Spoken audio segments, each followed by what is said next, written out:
London refuses to share ISIS target information with Moscow, Russia's envoy to UK. The UK has refused to assist Russia with data on ISIS targets in Syria, Russia's ambassador to Britain has said. London follows Washington in its decision not to share intelligence data with Russia, despite the US signing an agreement on airstrikes. So, for all the rhetoric that David Cameron and Michael Fallon has spewed about Syria, about saving the Syrian people and about stopping ISIS and stopping the refugee crisis, after months of this, the UK and America have just proven to anyone with a brain that they simply do not, in fact, want to stop ISIS. They do not want to rid them from the world. Otherwise, why on earth would they not want to assist Russia in taking out ISIS any which way they could? Britain has declined to cooperate with Russia's military campaign against Islamic State in Syria, insisting on keeping its intelligence data regarding terrorist installations there classified. Russian ambassador to the United Kingdom, Alexander Yakovlev, told Russia 24 TV channel in an interview on Wednesday, "We are conducting active work with the British on the Syrian issue. My contacts in the Foreign Office prove that so far this work isn't very successful," he said. Why? Ask yourself why. Why would our government, headed by an upstanding, moralistic, dead pig's head shagger, why would they not want to help Russia destroy ISIS? Cameron tells us 100 times a week that is exactly what he wants, the destruction of ISIS. Why would Cameron not want to help Russia destroy ISIS? Cameron goes on about it all the time, telling us how dangerous ISIS are and how, along with Jeremy Corbyn who wants peace, ISIS are a national security threat. So why would Cameron not want to help to destroy them? I ask again. Shall I tell you? It's because Cameron doesn't want to destroy ISIS because he, Obama, and NATO want and need ISIS for a few different reasons.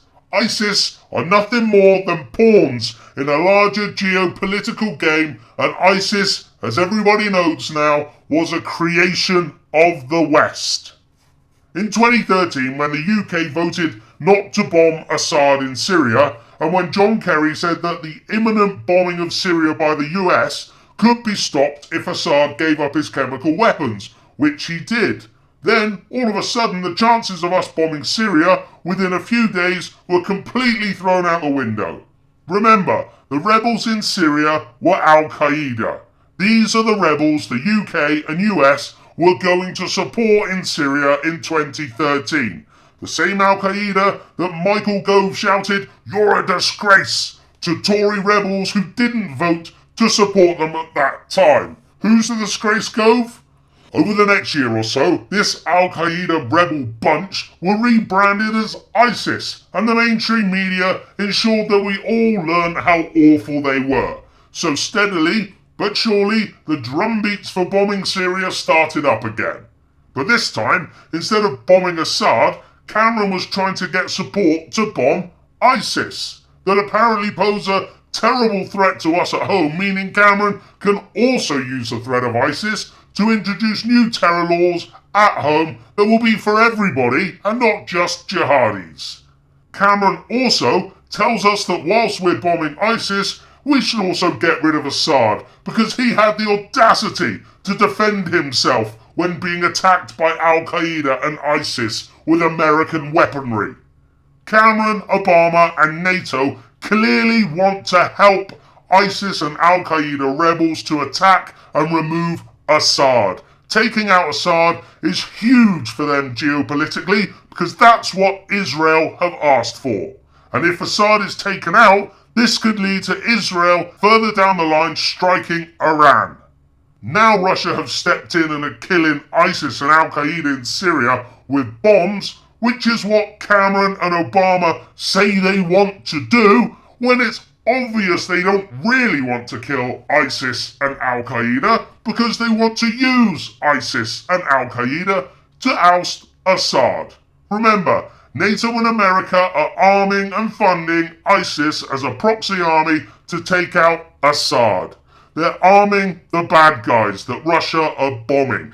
This is why the West are really unhappy with Russia. Russia are killing the Western-sponsored terrorists. Cameron, our government, Obama, his government, will not share intelligence of ISIS targets with the Russians because they do not want ISIS dead. They spent a year bombing empty buildings and one truck here, one truck there, because the US and ourselves, we do not want ISIS dead. They need ISIS just as much as ISIS need the West for funds and weapons. But the Russians have thrown a massive spanner in the works by starting bombing in Syria to protect Assad.